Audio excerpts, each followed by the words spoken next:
कबील खान की हवेली चलगोजों के जंगल में वाक़ थी और वो जंगल कबील खान की ही मिल्कियत था। हवेली का अक़बी हिस्सा पहाड़ी के साथ जुड़ा था। सामने मजबूत लकड़ी का एक बड़ा गेट था जो मशरिकी जाने पड़ता था। दीवारों की ऊंचाई 10-11 फुट थी। हवेली के सामने वाली दीवार जहां शुमाली और जुनूबी समत की दीवार से मिल रही थी, वहां 2 मोर्चे इस तरह बने हुए थे कि उनकी चारों दीवारों में फायरिंग करने के लिए होल मौजूद थे। खास्ता गुल ने काफी तफसील से हवेली का नक्शा खींचा था। मुझे लगा वो हवेली के हिफाजती इंतजामात से मरूब करना चाह रहा था। उसे कुछ मजीद मालूमात पूछने के बाद मैं सरदार की तरफ मुतवज्जे हुआ। खान साहब, आपने कुछ पूछना है?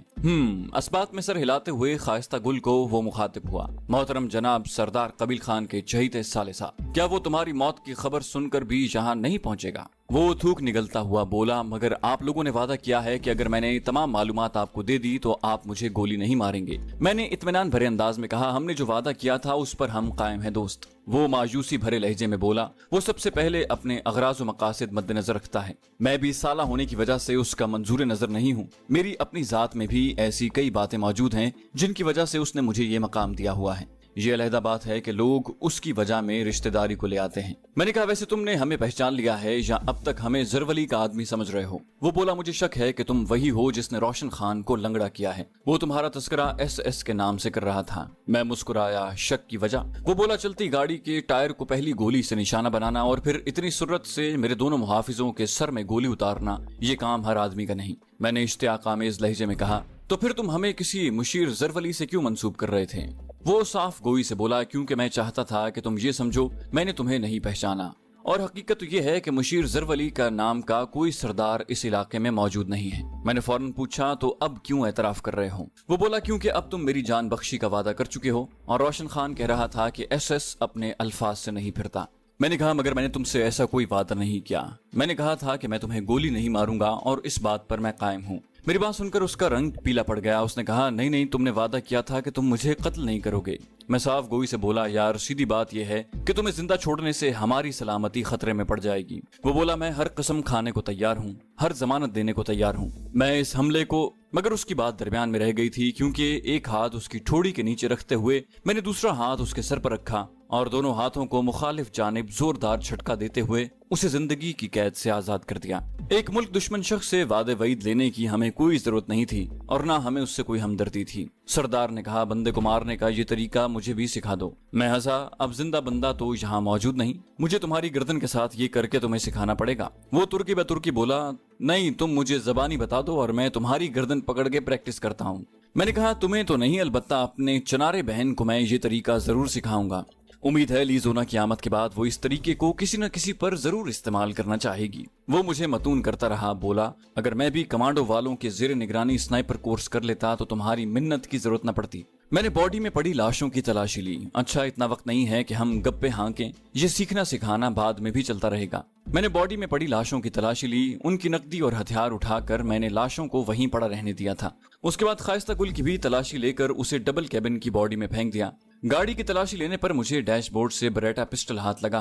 पिस्तौल सरदार की जानिब बढ़ाकर मैंने कहा, थोड़ी खुश्क लकड़ियां इकट्ठी करना पड़ेंगी। सरदार ने पिस्टल नेफे में उड़स कर कहा, खुश्क लकड़ियों की कौन सी कमी है? और वो वहां बिखरी लकड़ियां इकट्ठी करने लगा। मैं भी उसका हाथ बटाने लगा। छोटा सा ढेर इकट्ठा करके मैंने डबल केबिन के ऑयल टैंक के नीचे रखा और लकड़ियों को आग लगा दी। चलो, सरदार को कहकर मैं वहां से दूर हटता चला गया। गाड़ी से 60-70 गज दूर आकर मैंने एक गोली गाड़ी के ऑयल टैंक पर फायर की। अगर ये पेट्रोल वाली गाड़ी होती तो मुझे लकड़ियां इकट्ठा करने की तगोदो न करनी पड़ती। ये डीजल वाली गाड़ी थी और डीजल को आग पकड़ने के लिए आग चाहिए होती है। डीजल टैंक में सुराख हुआ और डीजल सीधा जलती हुई लकड़ियों पर गिरा। आग के शोलों ने बुलंद होकर टैंकी को अपनी लपेट में ले लिया था। मुतमईन अंदाज में सर हिलाते हम वहां से दूर हटते गए। हम चंद कदम ही चल पाए होंगे कि एक कान फाड़ने वाला धमाका हुआ जो ऑयल टैंक के फटने का था। नाले तक जाते हुए वक्फे से टायर फटने के धमाके भी सुनाई देते रहे। हमने तेज रफ्तारी से चलते हुए नाला उबूर किया और फिर मगरिब ही की समत बढ़ते रहे। शाम का मलगजा अंधेरा फैल रहा था। नाले से ऊपर चढ़ाई काफी सख्त थी, लेकिन इतनी ज्यादा नहीं थी। वो चढ़ाई चढ़कर हम सड़क पर पहुंचे। उसके बाद भी चढ़ाई थी, लेकिन इतनी ज्यादा नहीं थी। थोड़ा आगे बढ़ने के बाद हम दाएं हाथ मौजूद नाले में उतर गए। वो नाला मगरबी पहाड़ियों की तरफ से आ रहा था, लेकिन आगे जाकर ये शुमाल की समत मुड़कर अलाम खेल की तरफ जा निकलता और वहां से उस नाले में शामिल हो जाता जिस नाले को हम उबूर करके आ रहे थे। लेकिन उस वक्त हमारा रुख मगरबी पहाड़ी की तरफ था। नाले में चढ़ाई निस्बतन आसान थी। पहाड़ी की जड़ में जाकर ये नाले एकदम ऊपर को उठ जाते, वरना नीचे उनकी चढ़ाई करीबन गैर महसूस ही होती है। हम उस वक्त तक उसी नाले में चलते रहे जब तक कि चढ़ाई दुश्वार गुजारना हो गई। उसके बाद हम दाएं तरफ की हल्की ढलान सर करने लगे और फिर पहाड़ी के मुतवाजी होकर शुमाल की जानिब बढ़ते गए। सीधे रास्ते की बजाय ये दुश्वार गुजार रास्ता हमने इसलिए इख्तियार किया था ताकि अलाम खेल से कोई आदमी खास्ता गुल वगैरह का पता करने आए तो उसे रास्ते में हम न मिलें। गो गाड़ी के ऑयल टैंक और टायरों के फटने की आवाज बआसानी अलाम खेल में सुनाई गई होगी, लेकिन इस तरह के धमाके चूंकि यहाँ का रोजमर्रा हैं, इसलिए कोई ज्यादा तवज्जो नहीं देता। मुख्तलिफ कबाइल की लड़ाइयाँ, पाक आर्मी और दहशत गर्दों के टाकरे, दहशत गर्दों की आपस में फायरिंग, मुजाहिदीन का कुफ्फार से दो हाथ करना और जाती दुश्मनी के बायस एक दूसरे पर हथियारों का इस्तेमाल आए रोज का मामूल है। इसके बावजूद कोई बैद नहीं था कि इन धमाकों को सुनकर कबील खान के आदमी अपने बंदों का पता करने के लिए उस तरफ का रुख करते। सरदार बरेटा पिस्तौल पाकर काफी खुश था। इन तीनों की क्लैशनकोफें भी हम साथ ही उठा लाए थे। कमांडर सईद पहले वाली क्लैशनकोफों को पाकर बड़ा खुश था। मैं चाहता था कम से कम हम वहाँ सुबह शाम जो खाना खा रहे थे उसका मुआवजा ही दहशत गर्दों के हथियारों के साथ अदा हो जाता। हम गपशप करते इशा की नमाज के बाद ही कमांडर अब्दुल रशीद के घर पहुंच पाए थे। दोनों कमांडर अब्दुल हक के कमरे में बैठे किसी खास बातचीत में मसरूफ थे। कमरे का दरवाजा चूंकि खुला था इसलिए हम खटखटाने की जहमत से बच गए थे। हमें देखते ही अब्दुल हक खुशी से मुस्कुराया। आओ दोस्तों, आज तो सारा दिन ही गायब रहे। हम तीनों क्लैशनकोफें चटाई पर रखते हुए उनसे मुसाफा करने लगे।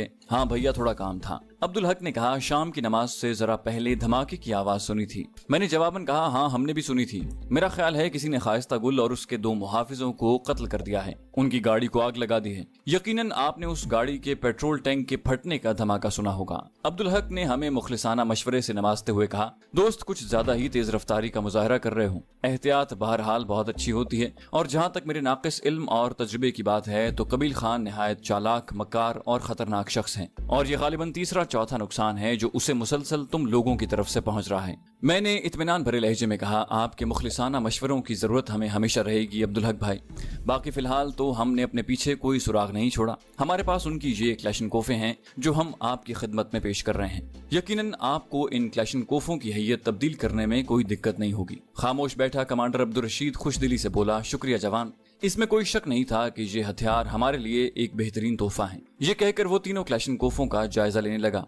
मैंने कहा, सरदार अपना 30 बोर पिस्तौल अब्दुल हक भाई को दे दो। सरदार ने सर हिलाते हुए 30 बोर पिस्तौल और उसकी फालतू गोलियां कमांडर अब्दुल हक की तरफ बढ़ाते हुए कहा, अब्दुल हक भाई ये हमने वाना से खरीदा था। जज़ाकल्लाह। अब्दुल हक ने शुक्रगुजारी के कलिमात के साथ पिस्तौल थाम लिया। मैंने कहा, अब्दुल हक भाई एक छोटी सी दरखास्त है। वो बोले, हुक्म करो भाई, अगर हमारे बस में हुआ तो इनकार नहीं करेंगे। मैंने कहा, शायद 1-2 दिनों तक हम अंगोर अड्डे का रुख करें, क्या वहाँ भी हमें मुजाहिदीन के लिए बनी हुई दाल रोटी खाने को मिल सकेगी? अब्दुल हक तफसील बताता हुआ बोला, अंगोर अड्डे में हमारा बहुत बड़ा तरबियती सेंटर मौजूद है, लेकिन मैं आपको वहाँ जाने की बजाय नसरुल्लाह खान खोजल खेल के घर जाने का मशवरा दूंगा। वो मेरा दोस्त बल्कि उस्ताद है, वो खुद भी तरबियती सेंटर जाता रहता है। बेहतर यही होगा कि आप ये दाल रोटी उसकी बैठक में रहकर खाएं। बाकी अंगोर अड्डे से पहले खुमरंग और रिगजई नाम की 2 आबादियां आती हैं। खुमरंग में मौलवी अब्दुल्ला असगर और रिगजई में कारी गुलाम मोहम्मद के घर आपको खुशामदीद कहा जाएगा। बस वहाँ ये कह देना काफी होगा कि आप कमांडर अब्दुल रशीद और अब्दुल हक के मेहमान हैं।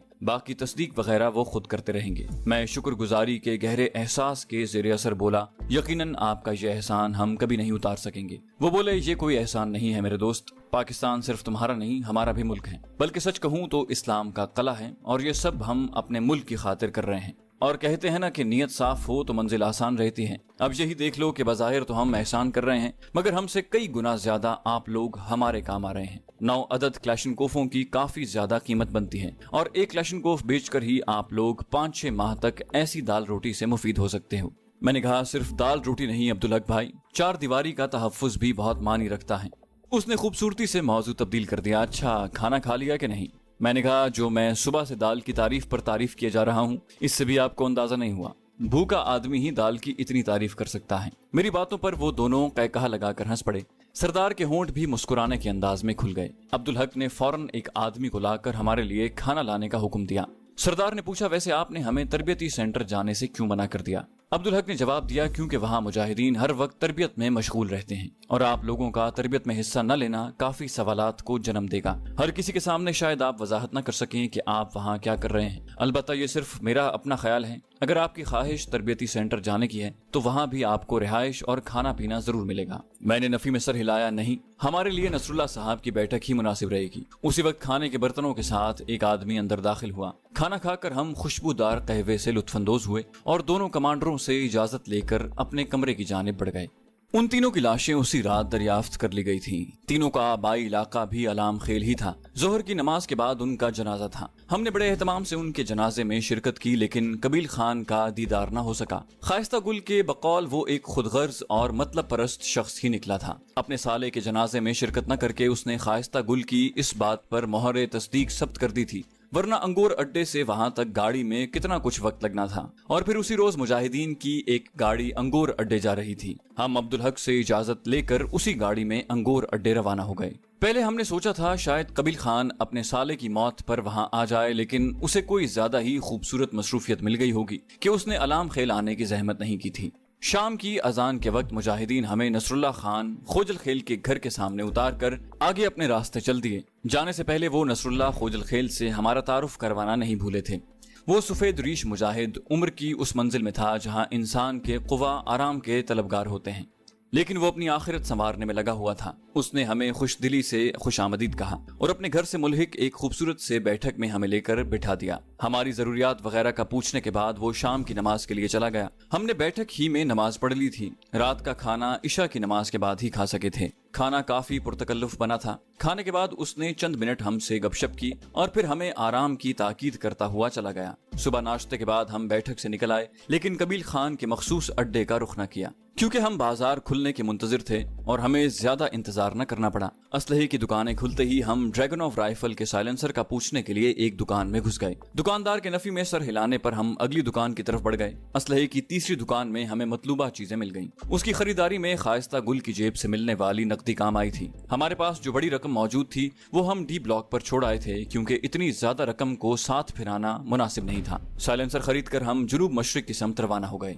वजीरिस्तान के लिहाज से अंगूर अड्डा खासा बड़ा शहर है और ये बिल्कुल पाकिस्तान अफगानिस्तान बॉर्डर पर वाक़ है। अफगान वहाँ से मगरिब की जानिब पड़ता है और ये पाकिस्तान का आखिरी शहर है। घंटा डेढ़ घंटा पैदल चलने के बाद हम खड़कले के करीब पहुंच गए थे। मशरिक की जानिब जाने वाली सड़क खड़कले में दाखिल होने से पहले ही नजर आ गई थी। हम उस सड़क से थोड़ा फासला रख कर चलने लगे ताकि किसी को ये शुबा न हो कि हम कबील खान की हवेली की जानिब जा रहे हैं। आगे चूंकि चढ़ाई थी इसलिए हमें घंटे से ज्यादा वक्त आगे भी लग गया था। उस तरफ दरख्त काफी घने थे, इसलिए हमें छुप कर जाने में आसानी हो रही थी। पहाड़ी उबूर करते ही हमें वो वसीओ अरीज पुख्ता हवेली नजर आ गई थी। उसके करीब जाने की बजाय हम सामने फैले जंगल में घुस गए। दरख्तों की बहुतात ने हवेली को हमारी नजरों से ओझल कर दिया था। हमारे कदम सामने वाली पहाड़ी की जानिब बढ़ रहे थे, जिसकी बुलंदी पर जाकर हम हवेली का अच्छी तरह जायजा ले सकते थे। उस पहाड़ी का हवेली से जमीनी फासला तो 3-4 किलोमीटर से ज्यादा था, लेकिन हवाई फासला किलोमीटर से ज्यादा नहीं था। पहाड़ी की बुलंदी पर जाते ही हम एक चट्टान की ओट में लेटकर हवेली का जायजा लेने लगे। वहाँ से वो वसीओ अरीज हवेली बिल्कुल वाज़े नजर आ रही थी। खाइस्ता गुल ने हवेली के बारे में बिल्कुल सही तफसील बतलाई थी। अभी हम हवेली का मुकम्मल जायजा नहीं ले पाए थे कि हमें हवेली का दाखिली दरवाजा खुलता नजर आया। दरवाजा खुलते ही 4 डबल केबिन बाहर निकली और दरख्तों में गायब हो गईं। चंद मिनट बाद वो हमें उस पहाड़ी रास्ते पर दिखाई देने लगी जिस तरफ से हम चलकर आए थे। बुलंदी से नीचे जाकर चारों गाड़ियां हमारी नजरों से ओझल हो गई थी। मैंने कहा, खान साहब, मुझे तो लगता है वो कमीना यहाँ से निकल गया है। सरदार ने ताईदी अंदाज में कहा, मैं भी तुम्हारे साथ मुत्तफिक हूँ। मैंने मुंह बनाकर कहा, गोया यहाँ आना बेकार गया। वो बोला, नहीं, हवेली का जायजा तो ले लिया ना, बल्कि मेरा तो मशवरा है अंदर घुस कर भी देख लेते हैं। खाइस्ता गुल के कहने के मुताबिक कबील खान के जाने के बाद यहाँ 2-3 आदमी रह जाते हैं। अगर ये इत्तला दुरुस्त है तो एक वक्त में एक आदमी को ड्यूटी पर होना चाहिए, बाकी 2 आराम करते होंगे, और एक आदमी को लाइल्म रख कर अंदर घुसना तुम्हारे जैसे चोर के लिए मुश्किल नहीं होगा। मैंने कहा, मैं कैसे चोर हुआ? लीजोना का दिल तो तुमने चुराया है और चोर मैं। वो बोला, तुम्हें कमांडो वालों ने इतने तरीके तो सिखाए होंगे। सिखाओगे? मैंने कहा उन्होंने यकीनन बहुत कुछ सिखाया है, लेकिन इससे ज्यादा मुझे अपनी यूनिट के उस्तादों ने तरबियत दी है। वो ऐसा मजाक कर रहा था यार, तुम तो संजीदा हो जाते हो। मैंने कहा अल्लाह की शान, अब सरदार भी मजाक करने लग गया। उसने कहा अच्छा बकवास करने की जरूरत नहीं है, और अब मोर्चों के होल्स का जायजा लो, क्या कोई हरकत नजर आ रही है? मैं संजीदा होते हुए बोला मैं काफी देर से होल्स का जायजा ले रहा हूँ, लेकिन कोई हरकत नजर नहीं आ रही। वो बोला मेरा ख्याल है अपना सामान और हथियार यहीं छोड़कर हवेली के करीब जाकर देखते हैं, शायद अंदर जाने की कोई सूरत निकल आए। यूं भी हमारे पास पिस्तौल मौजूद हैं। मेरा ख्याल है ग्लॉक और बरेटा की मौजूदगी में हमें किसी राइफल की जरूरत नहीं। मैं उससे इत्तेफाक करते हुए उठ गया, पहले सामान के लिए कोई मुनासिब जगह ढूंढ लें। 8 घंटे की तलाश के बाद हमें एक गार मिल गया था। वो गार इतना ऊंचा जरूर था कि उसमें हम सर झुकाकर खड़े हो सकते थे। वहाँ पत्थरों से बना आरजी चूल्हा और उसमें पड़ी राख हमें ये बावर करवाने के लिए काफी थी कि इस गार को पहले भी कोई इंसान इस्तेमाल कर चुका है, लेकिन वो राख काफी पुरानी थी, गोया ये महीनों पहले किसी ने आग जलाई थी। अपने सफरी थैले और हथियार वहाँ छोड़कर हम गार से बाहर निकल आए। सिर्फ पिस्तौल हमने अपने पास रहने दिए थे। अलबत्ता मैंने छोटी सी ताकतवर दूरबीन भी थैले से निकालकर जेब में डाल ली थी। एक हल्की सी चादर हमने मकामी लोगों के अंदाज में सर पर पगड़ी के तौर पर बांधी और उसका एक तरफ से लटकता हुआ पल्लू हमने चेहरों के गिर्द इस तरह लपेटा कि पल्लू ने नकाब की तरह हमारा चेहरा छुपा लिया। हवेली के करीब पहुंचकर हमने दरख्तों की आड़ में रहते हुए दाखिली दरवाजे का जायजा लिया। मजबूत लकड़ी का दरवाजा जिस पर सुर्ख और सब्ज रंग का पेंट किया गया था। किसी किस्म की हरकत न होती देखकर मैंने दोनों मोर्चों का जायजा लिया, मगर वहाँ भी सुकून नजर आया। हम जुनूब की जानिब से एक चक्कर काटकर हवेली की अकबी जानिब पहुंचे। अकबी जानिब की दीवार तो बाकी तीनों दीवारों से कम बुलंद थी, लेकिन उस पर कांटेदार तार इस अंदाज में लगी हुई थी कि उसको काटे बगैर अंदर जाना मुमकिन नहीं था। हमने पहाड़ी ढलान पर चढ़कर दूरबीन से सामने की दीवार में मोर्चों का जायजा लिया, लेकिन मोर्चों में संतरी मौजूद नहीं थे।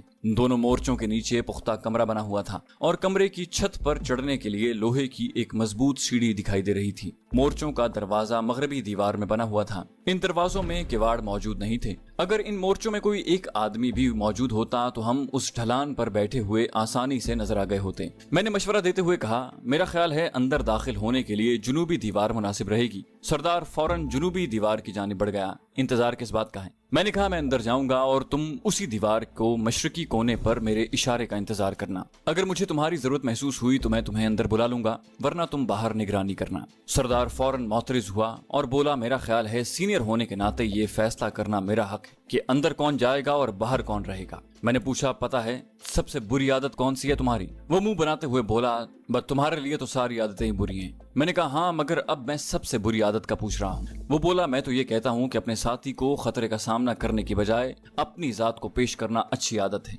मैंने कहा बिल्कुल दुरुस्त, इसे कहते हैं पठानी मिजाज। अब जरा ये बताओ कि तुम्हारा निशाना मुझसे बेहतर है? उसने कहा नहीं, तेरा बेहतर है। मैंने कहा क्या तुम्हारे पास साइलेंसर लगा पिस्तौल है? उसने इस मर्तबा भी अपना सर दाएं बाएं हिला दिया। नहीं। मैंने पूछा क्या तुम जिस्मानी लड़ाई में मुझसे बेहतर हो? उसने कहा हाँ। मैंने कहा हाँ ये तो ठीक है, लेकिन क्या तुम्हें मालूम है कि अंदर जाकर करना क्या है? वो सोचते हुए बोला कि इस बारे में हमने मशवरा कोई किया नहीं। मैंने आखिरी सवाल पूछा अब बताओ अंदर किसे जाना चाहिए? मुंह बनाते हुए उसने दीवार से पीठ टिकाई। जा तू ही मर जाके। और अपनी दोनों हाथों की उंगलियां एक दूसरे में फंसाकर दोनों हाथ अपने सामने पकड़ लिए। मैंने हंसते हुए उसके दोनों हाथों पर एक पांव रखा और दूसरा पांव उसके कंधे पर रखकर मैंने दीवार के ऊपरी किनारा पकड़ा और उचक कर दीवार पर चढ़ गया। इस चौड़ी दीवार पर उल्टा लेटकर मुझे तमाम हवेली का अंदरूनी मंजर नजर आ रहा था। दाखिली गेट के जवानिब में 2 छोटे कमरे बने हुए थे। कमरों के साथ ही सामने के रुख यानी मशरकी दीवार के साथ दोनों जानिब गाड़ियों की पार्किंग बनी हुई थी। पुख्ता ईंटों के सुतूनों पर लोहे की चादरों की छत थी।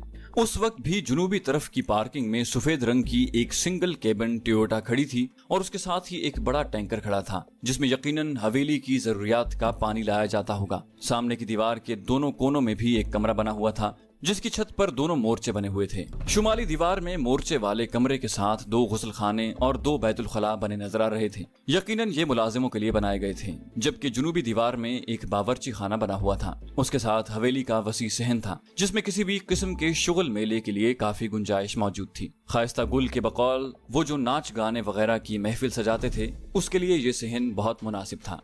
उसके बाद शुमाल मगरबी दीवार में एक एनेक्सी जैसी बनी नजर आई। इस हवेली के अंदर होते हुए भी वो बाकायदा हवेली से अलहदा थी। उसके 2-3 फुट ऊंची 4 दीवारी भी बनी हुई थी जो बांस की लकड़ी को चीर कर उसके टुकड़ों से बनाई गई थी। मालूम यही होता था कि वो खुसूसी मेहमानों के लिए थी, या ये भी मुमकिन था कि वो सिर्फ सरदार कबील खान के लिए इस्तेमाल होती हो। उस अनेक्सी और जुनूब मगरबी तरफ बनी हुई हवेली की असल इमारत को एक बरामदा आपस में मुल्हिक करता था। मैं 2-3 मिनट दीवार पर लेटकर हवेली का जायजा लेता रहा। मुलाजिमों के शुमाली कमरे का दरवाजा मुझे खुला हुआ नजर आया। बावर्ची खाने से उठता हुआ धुआं इस बात का मजर था कि कोई खाना वगैरह बना रहा है। दाखिली दरवाजे के पास एक कुर्सी रखी हुई थी और उसके साथ ही दीवार के सहारे एक क्लैशनकोफ खड़ी थी। मैं जिस दीवार पर लेटा था उसके 2 फुट नीचे कमरे की छत बनी हुई थी।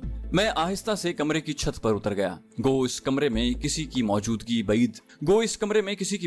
बईद इस कयास थी। उसके बावजूद एहतियात का दामन हाथ से छोड़ना मुझे गवारा नहीं था। दीवार के साथ लगकर चलता हुआ मैं उस जगह पहुंचा जहां से नीचे उतरकर मुलाजिमों के लिए बने हुए बावर्ची खाने का फासला मुझसे 15-20 गज से ज्यादा न होता। नीचे उतरते वक्त मैं छत की मुंडेर पकड़कर नीचे लटका और पंजों के बल कूद गया। नीचे कूदते ही मैं उसी कोने में दुबक गया और उसके साथ कमर से बंधे होल्स्टर में रखा ग्लॉक 19 मेरे हाथ में आ गया। उसकी नाल में साइलेंसर फिट करके मैं आहिस्ता से उठा। मेरा इरादा अंदरूनी इमारत का जायजा लेने का था, लेकिन मेरी या उस मुलाजिम की बदकिस्मती जो उस वक्त बावर्ची खाने से रोटियों का छाबा और सालन का डोंगा उठाए बाहर निकला। अगर वो सामने देखता हुआ मुलाजिमों के बने हुए कमरे का रुख करता तो यकीनन जिंदा बच गया होता, लेकिन उस वक्त उसने बगैर किसी वजह के ठीक उस तरफ निगाह दौड़ाई जहां मैं मौजूद था। उसका मुंह हैरत से खुला रह गया था, लेकिन इससे पहले कि वो कुछ कह पाता, ठक की आवाज के साथ ग्लॉक की मजल ने गोली उगली और वो माथे में लगने वाली गोली की वजह से पीछे की तरफ गिरा। उसके नीचे गिरने के शोर से ज्यादा उसके हाथ में थामे डोंगे के गिरने का शोर हुआ। हालांकि हुमायूं ना बेहद सा गुला को, ओए हुमायूं फिर क्या गंद कर दिया है। यकीनन डोंगे के गिरने की आवाज उस कमरे तक पहुंच गई थी। आन जहानी हुमायूं ने वाकई गंद किया था कि अपने साथ अपने साथियों की मौत का भी सबब बन गया था। अब अगर मैं उन्हें जिंदा छोड़ता तो खुद मेरी सलामती खतरे में पड़ जाती। मैं तेज रफ्तारी से उस कमरे की तरफ बढ़ा जहां से आवाज आई थी। मरने वाले की तरफ से कोई जवाब न पाकर उन्होंने कमरे के बाहर झांकने की जरूरत महसूस नहीं की थी। दरवाजे पर रुके बगैर मैं अंदर दाखिल हुआ। एक आदमी कानों में ईयरफोन लगाए मोबाइल फोन पर गाना बजाना या उसी किस्म की कोई चीज सुन रहा था, जबकि दूसरा क्लैशनकोफ की बैरल में रॉड मारकर सफाई कर रहा था। पहली गोली मैंने उसी की खोपड़ी में उतार दी, जबकि मोबाइल फोन के साथ मशगूल आदमी की तो आंखें बंद थी, इसलिए उसे गोली लगने के बाद भी मालूम न हो सका कि उसके साथ क्या हुआ होगा। ये मोबाइल फोन भी अजीब इजाद है कि जहां कॉल के लिए सिग्नल मौजूद न हो वहां भी लोग इसे इस्तेमाल किए बिना नहीं रह सकते। एक छोटी सी मशीन जिसमें दर्जनों सिस्टम मौजूद हैं। वजीरिस्तान में जहां मोबाइल फोन की सर्विस नहीं मिलती वहां भी मैंने ज्यादातर नौजवानों के हाथ में मोबाइल फोन देखे हैं। खाइस्ता गुल के कहने के मुताबिक कबील खान की गैर मौजूदगी में वहां 2 से 3 मुहाफिज मौजूद थे और 3 आदमियों को मैं खत्म कर चुका था। मैं वहां से निकलकर उस अलहदा इमारत की तरफ बढ़ गया जिसकी 4 दीवारी में बांस की लकड़ियां इस्तेमाल की गई थी। वही जगह मुझे उस हवेली में सबसे अहम नजर आ रही थी। मैं एक पाकिस्तानी स्नाइपर, वजीरिस्तान में दहशतगर्दों के खिलाफ एक खतरनाक मिशन पर। कहानी की तरफ जाने से पहले आपसे गुजारिश है कि चैनल को सब्सक्राइब कीजिए और वीडियो को लाइक कीजिए। आइए कहानी की तरफ चलते हैं। खाइस्ता गुल के कहने के मुताबिक कबील खान की गैर मौजूदगी में वहां 2 से 3 मुहाफिज मौजूद होते थे और 3 आदमियों को मैं खत्म कर चुका था। मैं वहां से निकलकर उस अलहदा इमारत की तरफ बढ़ गया जिसकी 4 दीवारी में बांस की लकड़ियां इस्तेमाल की गई थी। वही जगह मुझे उस हवेली में सबसे अहम नजर आ रही थी। एक बार तो मेरा इरादा हुआ कि सरदार को भी बुला लूं, मगर फिर ये सोचकर कि वो बाहर निगरानी कर रहा है मैंने अपना इरादा मुलतवी कर दिया। अपने तई मैं तमाम मुहाफिजों को खत्म कर चुका था, इसलिए पिस्तौल मैंने बेपरवाही के अंदाज में पकड़ा हुआ था। बांसों की लकड़ियों की बनाई हुई 4 दीवारी के बीचों बीच एक रास्ता अंदर की तरफ जा रहा था जिसके साथ साथ फूलों की क्यारियां बनी हुई थी। उस रास्ते के इख्तिताम पर एक छोटा सा बरामदा था, उसके साथ ही लकड़ी का भूरे रंग का मुनक्कश दरवाजा था। दरवाजे के हैंडल को हाथ से नीचे करते हुए मैंने दरवाजे को धकेला। दरवाजा बे आवाज खुलता चला गया। अंदर खूबसूरत ईरानी कालीन बिछा हुआ था। उसके ऊपर चारों अतराफ में सोफा सेट रखे हुए थे। हर सोफा सेट के सामने शीशे की टेबल पड़ी थी, जबकि सोफों के दोनों पहलुओं पर शीशे की तपाइयां रखी हुई थीं। वो सिटिंग रूम काफी वसी था। 3 अतराफ की दीवारों में शीशे की खिड़कियां थीं जिन पर दबीज और खुशरंग पर्दे लटके हुए थे, जबकि मगरबी दीवार में एक गैलरी का रास्ता नजर आ रहा था। सोफों के पीछे भी काफी जगह खाली पड़ी थी। मैं उसी गैलरी की तरफ बढ़ा। गैलरी के दोनों जानिब 2 कमरों के दरवाजे थे। उस इमारत के तमाम दरवाजे भूरे रंग के थे जिन पर दीदा जेब नक्श निगारी की गई थी। अभी मैं सोच ही रहा था कि किस दरवाजे को खोलूं कि अचानक शुमाली जानिब मौजूद कमरे का दरवाजा एक झटके से खुला। वहां से बरामद होने वाला चेहरा एक खूबसूरत और दिलकश लड़के का था। उसकी उम्र 16-17 साल के करीब होगी। उसने हाथ में क्लैशनकोफ पकड़ी हुई थी। हम दोनों ही एक दूसरे को देखकर उछल पड़े थे। मैंने एकदम अपना पिस्तौल वाला हाथ सीधा करना चाहा, लेकिन उससे पहले ही उसने हाथ में पकड़ी क्लैशनकोफ की बैरल डंडे की तरह मेरे हाथ पर दे मारी। पिस्तौल मेरे हाथ से छूटकर दबीज कालीन पर जा गिरा। मैंने पिस्तौल संभालने की बजाय फौरन उसके क्लैशनकोफ वाले हाथ पर जोरदार ठोकर रसीद की। क्लैशनकोफ भी पिस्तौल के पास पहुंच गई। उसने एकदम झुककर मेरे पेट में टक्कर मारी। मैं कूल्हों के बल नीचे गिरा और मुझे अपना सांस रुकता हुआ महसूस हुआ। लेकिन उस वक्त हल्की सी सुस्ती भी मुझे मौत से हमकनार कर सकती थी। मेरे गिरते ही वो क्लैशनकोफ उठाने के लिए झुका और मैंने लेटे लेटे ही उसके दाएं पहलू पर जोरदार लात रसीद की। वो क्लैशनकोफ को पकड़ चुका था। मेरी लात खाते ही दीवार से टकराया। उसके संभलने तक मैं अगली ठोकर उसकी क्लैशनकोफ पर मार चुका था। गन एक मर्तबा फिर उसके हाथ से गिर गई। क्लैशनकोफ उठाने का ख्याल तर्क करते हुए उसने खाली हाथ ही मुझ पर हमला कर दिया। अपना बायां बाजू घुमाते हुए उसने मेरे चेहरे को निशाना बनाने की कोशिश की। मैंने अपना सर जरा सा पीछे हटाया। उसका जोरदार मुक्का मेरी छाती में पड़ा। मैं बेसाख्ता 2 कदम पीछे हो गया था। एक मुक्का मारकर वो रुका नहीं था, बल्कि मुसलसल मेरे चेहरे को निशाना बनाने के लिए अपने हाथ चला रहा था। उसके मशीनी अंदाज में चलते हुए हाथ मुझे ये बावर करवाने के लिए काफी थे कि वो लड़ाई की अच्छी खासी शुद्ध-बुद्ध रखता है। 1-2 कदम पीछे लेते हुए मैं गैलरी से निकलकर ड्राइंग रूम में आ गया। वो भी मुक्के मारता हुआ मेरे साथ ही चला आया था। ड्राइंग रूम में आते ही मैंने झुकाई देकर उसका मुक्का खता किया और उसके साथ मेरी जोरदार लात उसके पेट में लगी। वो कूल्हों के बल नीचे गिरा। उसके खूबसूरत और दिलकश चेहरे पर अजियत भरे तासुरात नमूदार हुए, जिन पर काबू पाने में उसे देर नहीं लगी थी। नीचे गिरते ही वो फौरन उठा। उसी वक्त मैंने मुक्का घुमाकर उसकी ठोड़ी पर दे मारा। अगर वो उसी जगह पर लग जाता तो यकीनन उसे बेहोश होने से कोई नहीं बचा सकता था, लेकिन 1 कदम पीछे लेते हुए उसने मेरे हमले को नाकाम बनाया और उसके साथ ही एक जोरदार लात मेरे पेट में रसीद कर दी, ठीक उसी जगह जहां उसने सर की टक्कर रसीद की थी। मेरे नीचे गिरते ही उसने छलांग लगाकर अपनी बाईं कोहनी से मेरी छाती को निशाना बनाने की कोशिश की। अगर उसकी कोशिश कामयाब हो जाती तो आज शायद मैं कहानी सुनाने के लिए जिंदा न बचता। सूरत से करवट बदलते हुए मैंने उसकी कोहनी के जर्ब से खुद को बचाया। उसकी कोहनी दबीज कालीन पर लगी। जिस शिद्दत से उसने मुझे कोहनी का निशाना बनाया था, अगर नीचे कालीन न होता तो उसकी कोहनी की हड्डी टूट गई होती, लेकिन कालीन की वजह से उसे ज्यादा जर्ब नहीं आई थी। उसके संभलने से पहले मैंने दोबारा करवट बदलते हुए उसे छापने की कोशिश की, मगर उसने फौरन सीधा होते हुए अपनी दोनों टांगे इकट्ठी करके मेरे पेट में टेकी और मुझे दीवार की तरफ उछाल दिया। मेरी पीठ जोरदार अंदाज में दीवार से टकराई, लेकिन अपना सर मैं दीवार से टकराने से बचा गया था। मेरे संभलने तक वो उछल कर खड़ा हो गया। हम एक मर्तबा फिर आमने सामने थे। उसकी काली स्याह आंखों में गैज़ो गज़ब हलकोरे ले रहा था। इसमें कोई शक नहीं था कि इतना खूबसूरत लड़का इससे पहले मैंने नहीं देखा था। यकीनन वो कबील खान का कोई खास पुरजा था। उस इलाके में एक बड़ी बीमारी खूबसूरत और बेरीश लड़कों का शौक होना है। शायद कबील खान को भी कोई ऐसा ही मरज लाहक था। उसने ज्यादा देर इंतजार नहीं किया और एक बार फिर मुझ पर हमलावर हुआ, लेकिन अब मैं संभल चुका था। इससे पहले मैंने उसे संजीदगी से नहीं लिया था। उसके सूरत से चलाए गए मुक्कों से खुद को बचाते हुए मैंने उसका हाथ पकड़ने की कोशिश की, लेकिन तेजी में उसके बाजू की बजाय उसकी कमीज का गिरेबान मेरे हाथ में आ गया। गिरेबान पर अपनी गिरफ्त मजबूत करते हुए मैंने उसे जोर से घुमाकर दीवार पर मारने के लिए अपनी जानिब खींचा। उसे भी मेरे दाव के बारे में मालूम हो गया था। अपने पांव जमीन पर जमाते हुए उसने अपना गिरेबान मेरे हाथों से छुड़ाने की तगोदौ की और उसके साथ ही चिर की आवाज के साथ उसकी कमीज मेरे सामने फटती चली गई। गिरेबान पर मेरी गिरफ्त ढीली होते ही वो लड़खड़ा कर गया और उसके संभलने से पहले 1 कदम आगे लेते हुए मैंने उसकी ठोड़ी पर एक जोरदार मुक्का जड़ दिया। वो लहरा कर मुंह के बल कालीन पर गिर गया। मैं गहरे सांस लेकर अपने गुस्से और फूलती सांसों को काबू करने लगा। उस वक्त मुझे सख्ती से ये ख्याल आ रहा था कि मैंने सिर्फ हथियार पर इन्हिसार शुरू कर दिया है। हालांकि मैं जिस्मानी लड़ाई की बाकायदा तरबियत ले चुका था, बल्कि ये तरबियत तो हर स्नाइपर को दी जाती है और ये और बात है कि निशानेबाजी के साथ जिस्मानी दाव पेच में भी कोई ज्यादा अच्छा होता है और कोई बस गुजारा होता है। मैं अल्हम्दुलिल्लाह अपने तमाम साथियों पर इस लिहाज से भी फायक था।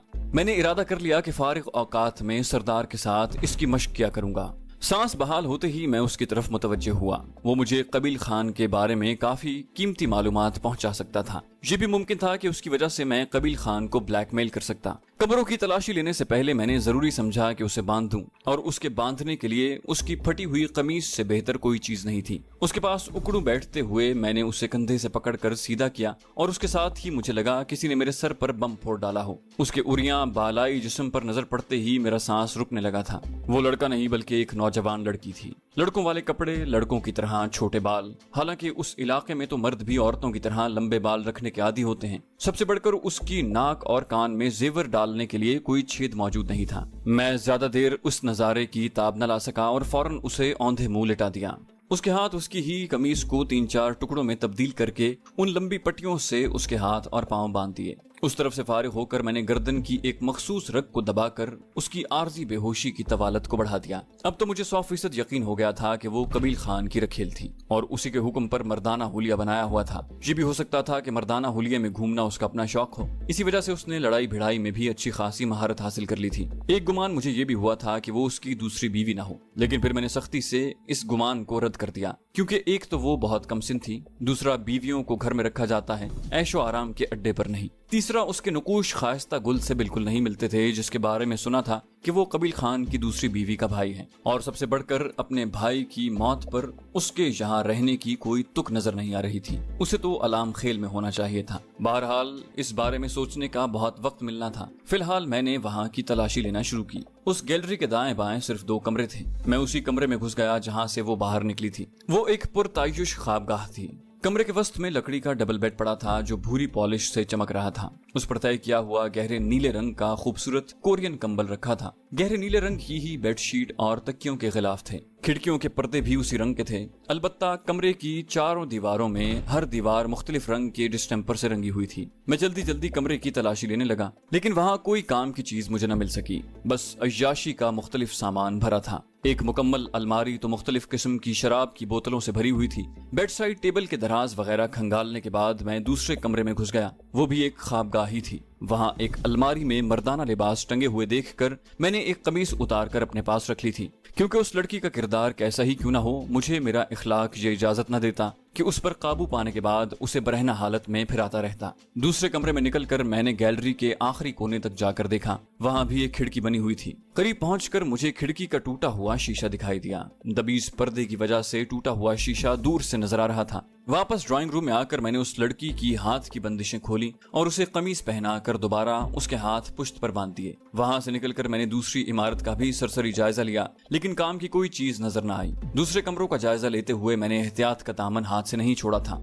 पहले भी बड़ी मुश्किल से बच पाया था कि 17-18 साल की लड़की ने मुझे नाकों चने चबवा दिए थे। मुमकिन था कि किसी और कमरे में उससे भी बड़ी आफत मत्थे लग जाती। इमारत के बाकी कमरों में भी बस जरूरत का ही सामान रखा हुआ था। कमरों का जायजा लेते ही मैंने दाखिली दरवाजे की जेली खिड़की खोलकर सरदार को अंदर बुलाया। सरदार, उस कमरे में सिंगल केबिन की चाबी या तो दीवार से लटकी होगी या किसी लाश की जेब में होगी। वो चाबी और वहाँ रखे हथियार उठाकर सिंगल केबिन में रखो, मैं आता हूँ। मज़कूरा कमरे की तरफ इशारा करके मैं उस लड़की को उठाने चला गया। मेरी वापसी तक सरदार भी टोयोटा की चाबी और 3 क्लैशनकोफें उठाकर बाहर निकल आया। ये कौन है? उसने मेरे कंधे पर उठाई लड़की की तरफ इशारा किया। उस लड़की को टोयोटा की बॉडी में रखते हुए मैंने जवाब दिया, ये बहुत खास पुर्जा है, यूं समझो कबील खान तक पहुंचने की चाबी है। उस पर नजर पड़ते ही बेसाख्ता सरदार के मुंह से निकला, यार ये तो बहुत खूबसूरत लड़का है। मैंने मुस्कुराते हुए जवाब दिया, चेदा स्पेशल शेदे। सरदार ने समझने वाले अंदाज में सर हिलाया, इसका मतलब है कबील खान भी लौंडों का शौकीन है। मैंने कहा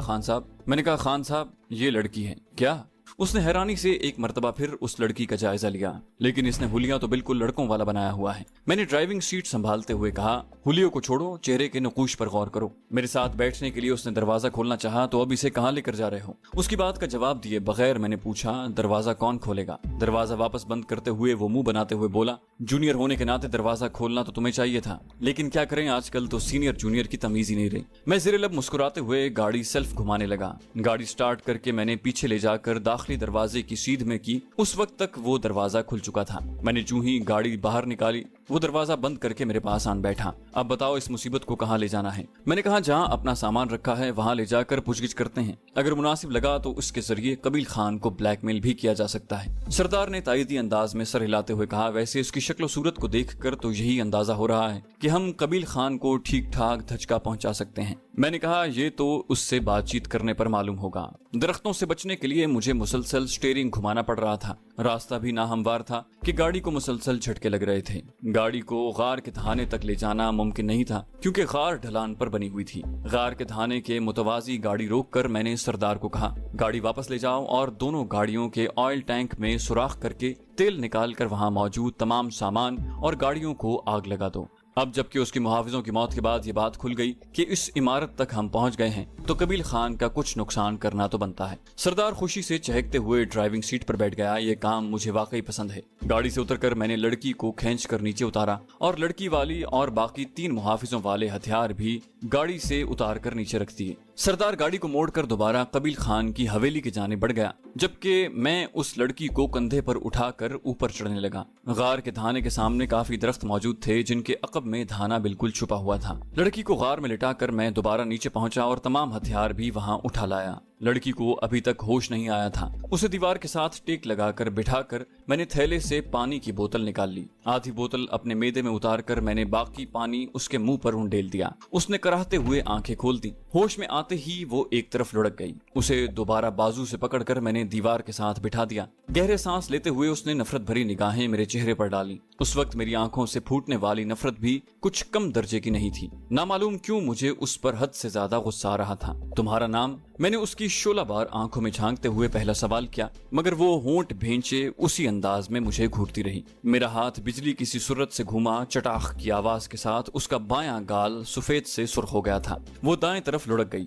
उसके बॉय कट बालों को बेदर्दी से पकड़कर मैंने दोबारा सीधा बिठाया। मैंने जहर खंद लहजे में अपना सवाल दोहराया, तुम्हारा नाम? लेकिन वो उसी तरह 16 बार आंखों से मुझे घूरती रही। उसकी आंखों में मौजूद नफरत दो चंद हो गई थी। उसके चेहरे पर मुझे जर्रा भर खौफ के आसार नजर नहीं आ रहे थे। उसे खामोश पाकर मेरा दायां हाथ दोबारा घूमा और फिर मैंने उसी पर इक्तिफा नहीं किया। 3-4 थप्पड़ मैंने एक तसलसल से उसके गालों पर जड़ दिए, लेकिन इस मर्तबा उसने खुद को लुढ़कने से बचाए रखा। मेरे थप्पड़ों का तसलसल रुकते ही उसने मुंह में जमा खून एक जानिब थूका और आंखें बंद करके बैठ गई। मुझे उसकी दलेरी पर हैरानी हो रही थी। ऐसी फाहिशा औरतें तो हद दर्जे की बुज़दिल और डरपोक होती हैं। जरा सी धमकी पर थर थर कांपने लग जाती हैं, मगर इसे मेरी इतनी शिद्दत से मारे गए थप्पड़ों का भी कोई असर नहीं हुआ। मैंने उसके बालों से पकड़कर जोरदार झटका देते हुए बोला, शायद तुम्हें इज्जत राज नहीं है। तुम्हारी बेहतरी इसी में है कि मेरे हर सवाल का बेचूचरा जवाब दो। उसने आंखें खोलकर हिकारत भरी नजर मुझ पर डाली और गार के खुले धाने की जानिब देखने लगी। मुझ पर जैसे दौरा पड़ गया था। मैंने उस पर थप्पड़ों की बारिश कर दी। यकीनन उसके चेहरे को काफी पजीराई मिलती रही होगी, लेकिन उस वक्त वो उस आदमी के सामने थी जो औरत जात से नफरत का दावेदार था। माहीन की बेराह रवी के बाद इस तरह की आबरू बाख्ता औरतें तो मुझे और भी बुरी लगने लगी थी, और लड़की पर मुझे जो गुस्सा आ रहा था वो खुद मेरे लिए हैरानी का बायस था। शायद ऐसी मासूम और पाकीज़ा शक्ल सूरत की बेराह रवी मुझे तैश में डाले हुए थी। मुसलसल थप्पड़ खाकर वो खुद को संभाल न सकी और एक जानिब लुढ़क गई। उसके बालों से पकड़कर मैं घसीट कर गार की दूसरी दीवार की तरफ फेंका और उसके जिस्म को ठोकरों पर रख लिया। हाथ पांव बंधे होने की वजह से वो मुझसे दूर लुढ़क कर भी नहीं जा सकती थी। चंद ठोकरें खाने के बाद ही उसकी आंखें बंद हो गई थी। नाम पूछा है मैंने, नाम। पानी की दूसरी बोतल निकालकर मैंने पानी के 2-3 छींटे उसके चेहरे पर मारे और उसने कराहते हुए दोबारा आंखें खोली। एक जोरदार थप्पड़ से उसका इस्तकबाल करते हुए मैं गुर्राया, जवाब दो, मैं कह रहा हूँ जवाब दो। उसका बदन तकलीफ की शिद्दत से आहिस्ता आहिस्ता कांप रहा था। उसे खामोश पाकर मैंने दोबारा उसके बालों से पकड़कर एक झटके से मुखालिफ दीवार पर दे मारा। अजियत भरी आह मुंह से निकालते हुए वो औंधे मुंह लेट गई। उसकी पीठ पर 2-3 लातें रसीद करके मैंने उसके बालों से पकड़कर दोबारा गार की दीवार के साथ टेक लगाकर बिठा दिया। मैंने कहा, मेरा ख्याल है तुम्हें अजियतनाक मौत को गले लगाने का शौक है। वो बोली, अगर इतने ही मर्द हो तो एक बार मुझे आजाद करके देखो। उसकी आवाज में नफरत, हिकारत, गुस्सा, गैज़ गज़ब और जाने क्या क्या शामिल था। मैंने कहा, तो मैंने तुम्हें सोते हुए तो गिरफ्तार नहीं किया, हाथापाई करते हुए तुम बेहोश हुई थी। ये कहते ही मेरा बायां मुक्का पूरी कुव्वत से उसके दाएं जबड़े पर लगा। वो बेख्तियार खून थूकने लगी। मैंने दोबारा अपना सवाल दोहराया, नाम क्या है तुम्हारा? वो हस्बे साबिक खामोश रही थी। मैं उसके पास से उठकर गार के धाने के पास पड़ी क्लैशनकोफ के करीब पहुंचा। उसकी मैगजीन उतार कर मैंने 3 गोलियां निकाली और वापस उसके करीब पहुंचकर मैंने तीनों गोलियां उसकी पुश्त पर बंधे दाएं हाथ की उंगलियों के दरमियान रखकर उसकी उंगलियों की पूरों को आपस में मिला दिया। अपने होंठ सख्ती से आपस में भेंचते हुए उसने उस दर्द को सहने की कोशिश की, लेकिन कब तक? बेख्तियार उसके मुंह से सिसकियां निकलने लगी। मुझे उसकी सख्त जानी देखकर जैसे मजीद तप चढ़ गई थी। नाम पूछा है। उसके मुंह से गोया बेख्तियारी में फिसला, पलू खान। मैंने कहा, बिल्कुल तेरे किरदार की तरह घटिया है तेरा नाम। क्लैशनकोफ की गोलियां उसकी उंगलियों से निकाल कर मैंने नीचे फेंकी। इलाका कौन सा है तेरा? उसने आंखें बंद करते हुए जवाब दिया, आलाम खेल। मैंने कहा, अब अपने मुताल्लिक तफसील बताओ। मैंने अगला सवाल किया, लेकिन वो एक मर्तबा फिर खामोश हो गई थी। सुना नहीं। मेरे हाथ ने एक मर्तबा फिर उसके गाल का मिजाज पूछा, मगर वो खामोश रही। मैंने दोबारा उसे बालों से पकड़ा और पूछा, मैं क्या पूछ रहा हूँ, गलीज फाहिशा औरत। हिजियान बकते हुए मैंने उससे जदोकोब करना चाहा। अजीब ढीठ लड़की थी, घुटी घुटी आवाज में करा रही थी, लेकिन मेरे सवाल का जवाब देना उसे गवारा नहीं था। उसी वक्त सरदार गार में दाखिल हो गया। राजा, क्या हो गया तुम्हें? उसने हाथ में कुछ सामान भी उठाया हुआ था। मुझे गुस्से की शिद्दत से कफ उड़ाते देखकर उसने हाथ में पकड़ा सामान नीचे रखा और फौरन मुझे खींचकर उससे दूर ले गया। मैं गहरे गहरे सांस ले रहा था। सरदार के लहजे में तशवीश थी। क्या हुआ? क्या हो गया तुम्हें? मैं गजबनाक लहजे में चिल्लाया, कुछ नहीं हुआ। ये फाहिशा कुछ बताने को तैयार नहीं। सरदार ने अफसोस भरे अंदाज में सर हिलाया तो औरतों से पूछ-गिछ का ये कौन सा तरीका है? मैं गुस्से में चिल्लाया, ये औरत है, ये एक फाहिशा है, औरत के नाम पर धब्बा है, कलंक है। ये इस काबिल है कि इसके साथ इससे भी बुरा सुलूक किया जाए। सरदार बोला, किसी औरत की बेरहरवी इस बात की मुतकाजी नहीं होती कि उसके साथ ये सुलूक किया जाए, और ये तो मासूम लड़की है। जाने किस बात ने उसे इस गलीज मर्द की झोली में ला फेंका। सरदार को पलू खान के साथ मेरे नारवा सुलूक पर बहुत दुख हुआ था। यार राजे, मुझे तुमसे ये उम्मीद नहीं थी। यकीनन तुम अपने हवास में नहीं हो। किसी दूसरी औरत की बेवफाई का बदला तुमने एक मासूम और बेगुनाह लड़की से लेने पर तुल गए हो। मैंने बिफरते हुए कहा, ये एक दहशतगर्द की रखेल है। ये बेगुनाह और मासूम कैसे हो गई? वो बोला, दहशतगर्द वो है, ये नहीं। और इसकी उम्र देखो। क्या तुम्हें नहीं लगता कि उस अड्डे पर ये किसी मजबूरी की वजह से फंसी हुई थी? हो सकता है उसके किसी सरपरस्त ने कबील खान से रकम लेकर इसे उसके हवाले कर दिया हो। इस ज़िमन में और भी कोई तौजीहात की जा सकती हैं और पूछगिछ का तरीका कोई और भी हो सकता है। यकीन मानो, अगर मुझे मालूम होता कि तुम उसके साथ ये सुलूक करोगे तो मैं यहाँ से कभी न जाता। मैंने कहा, चलो तुम ही पूछ लो। गुस्से भरे लहजे में कहते हुए मैंने पानी की बोतल उठाई और घटाघट आधी बोतल पी गया। मेरे बोतल को एक तरफ रखते ही सरदार ने पानी की बोतल उठाई और औंधे मुंह पड़ी लड़की की तरफ बढ़ा। सबसे पहले उसने उसे बाजुओं से पकड़कर उठाया और दीवार के सहारे बिठाते हुए पानी की बोतल उसके मुंह से लगा दी। मैं उस मंजर से निगाहें चुरा कर पांव पसारे दीवार के साथ टेक लगाकर बैठा था। मुझे अफसोस है बहन, और अपने साथी के नारवा सुलूक की माफी चाहता हूँ। सरदार का नर्म और नादिम लहजा मुझे एक आंख न भाया। उसी वक्त मैंने लड़की की तेज सिसकी सुनी। मैंने नजरें घुमाकर उसकी जानिब देखा। उसकी आंखों से पानी का सैलाब रवां था। सरदार ने जेब से चाकू निकालकर उसके हाथों और पांव की बंदिशें काट दी। मैं उसे कहने लगा था कि वो लड़की कितनी खतरनाक लड़ाका है, लेकिन फिर खामोश हो गया। उसे रोते देखकर मुझे भी नदामत महसूस हुई, मगर फिर उसके किरदार का ख्याल आते ही मुझे ऐसे लगा जैसे मैंने ठीक किया है। अच्छा रो मत, अब कोई भी तुम्हें कुछ नहीं कहेगा। अगर तुम कुछ भी बताना नहीं चाहती तब भी खैर है। उसके रोने पर सरदार का दिल पसीज गया था। दुश्मन के लिए रहम की रमक न रखने वाला पठान एक लड़की के 2-3 आंसू बर्दाश्त न कर पाया। वो बोली, वो मेरी बहन का कातिल है। महीना भर अपने पास रखकर वो मेरी बहन को ज्यादती का निशाना बनाता रहा। जब उसका दिल भर गया तो उसे अपने कुत्तों के सामने डाल दिया। उस वक्त उसकी उम्र 17 साल थी। वो मासूम इतने वहशियों की ज्यादती बर्दाश्त न कर सकी और जान की बाजी हार गई। क्या अब भी तुम्हारे लानती सरदार को कत्ल करना गलत और नाजायज है? सरदार ने हैरानी भरे लहजे में पूछा। हमारा सरदार? कौन हमारा सरदार? उसने रिंदी हुई आवाज में जवाब दिया, तुम्हारा एक ही तो सरदार है, कबील खान। उसका जवाब सुनकर सरदार के साथ मैं भी उछल पड़ा। मुझे लगा कि वो सरदार को उल्लू बनाने की कोशिश कर रहे हैं। सरदार ने हैरानी भरे लहजे में कहा, मगर कबील खान तो हमारा दुश्मन है और मेरा साथी तुमसे कबील खान के मुताल्लिक पूछ रहा था। ये कहते हुए उसने मेरी जानिब देखा। मैंने फौरन कहा, बकवास कर रही है, ये हमें उल्लू बनाना चाहती है। वो तुर्की बतुर्की बोली, बकवास तुम कर रहे हो घटिया इंसान। एक बंदी हुई औरत को जदोकोब करके तुम कौन सा बड़ा 30 मार खान बन रहे हो। मैंने कहा, सरदार इसके मुंह में लगाम दो, वरना ये ना हो इस मर्तबा इसे मेरे हाथों से पिटने से तुम भी न बचा सको। सरदार ने मेरी बात को तवज्जो न देते हुए उसे अपनी जानिब मुतवज्जे किया। इसे छोड़ो, तुम मुझसे बात करो। तुम्हारे कहने का मतलब है कि कबील खान तुम्हारी बहन का कातिल है और तुम उसे कत्ल करने के लिए हवेली में गई थी। उसने इस बात में सर हिला दिया। हाँ। सरदार ने पूछा, क्या तुम इस बात की वजाहत कर सकती हो? वो बोली, मुझे उसके बारे में इत्तला मिली कि वो अपने अय्याशी के अड्डे पर मौजूद हैं। मैं फौरन जहां पहुंची, लेकिन उसके गिर्द हिफाजती इंतजामात बहुत सख्त थे। उसके करीब पहुंचना मुश्किल ही नहीं नामुमकिन था। मैं उसी जंगल में छुपी रही। जब वो चला गया तो मैं इस हवेली के शुमाल मगरिबी कोने से अंदर दाखिल हुई। इस हवेली का नक्शा मुझे एक हमदर्द ने हाथ से बना कर दिया था। मैं उसकी ख्वाबगाह का जायजा लेना चाहती थी ताकि अगली मर्तबा जब वो वहां आ रहा हो तो उसकी आमद से पहले मैं वहां छुप जाऊं। सामने वाले मुहाफिजों से बचने के लिए मैं गैलरी की खिड़की का शीशा तोड़कर अंदर दाखिल हुई और वहां तुम्हारे सूरमा साथी से हाथापाई हुई। मैं इसे कबील खान का आदमी समझ रही थी। हाथापाई के दौरान इसे गालिबन कुछ ज्यादा ही चोटें लग गईं, जिनका बदला ये मुझे हाथ बांध कर ले रहा है। उसकी तफसील खत्म होते ही सरदार मशकूक लहजे में मुस्तफसिर हुआ। क्या मेरे साथी ने तुमसे कबील खान के मुताल्लिक कुछ नहीं पूछा? नफी में सर हिलाते हुए उसने कहा, इसने तो बस मेरा नाम पूछा है और मुझे तशद्दुद का निशाना बनाया है। सरदार ने मलामती नजरों से मुझे घूरा। मैंने मुंह बनाते हुए कहा, ये अपना नाम बताने पर राजी नहीं थी तो मैं कबील खान के मुताल्लिक क्या पूछता? उसने कहा, अच्छा, जो कुछ हुआ गलत फहमी में हुआ। मेरा साथी तुम्हें कबील खान की साथी समझकर तशद्दुद कर रहा था। उसने समझा शायद तुम भी उसकी तरह दहशतगर्द हो। वो बोली, तुम्हारे साथी से बड़ा दहशतगर्द कौन हो सकता है? वो मुझ पर तपी हुई थी और देखा जाता तो उसका गुस्सा भी बजा था। मैंने कहा, खान साहब, ये तुम्हें उल्लू बना रहे हैं। ये कबील खान की ही साथी है। वो तुनक कर बोली, चलो मैं उसकी साथी हूँ, तुम मेरा क्या बिगाड़ लोगे? मैंने तंज़िया अंदाज में कहा, थोड़ी देर पहले वाली मार भूल गए हो क्या? वो तुर्की बतुर्की बोली। इस वक्त मेरे हाथ पांव बंधे हुए थे। अब हाथ लगा कर देख। मैं गुस्सीले लहजे में सरदार को मुखातिब हुआ, खान साहब, अगर तुमने इसको लगाम नहीं दी तो फिर मुझसे गिला न करना। सरदार ने खफगी भरे लहजे में कहा, यार राजा, कैसी बच्चों वाली बातें कर रहे हो? और मैं उसकी बात का जवाब दिए बगैर गार से बाहर निकल गया। दिल ही दिल में नदामत महसूस करने के बावजूद मैं ना तो पलू खान से माजरत करने को तैयार था और ना ही अपनी गलती का ही एतराफ करना मुझे गवारा था। उसका नाम भी अजीब सा था, पलू खान। पता नहीं उसका नाम असली भी था या नहीं।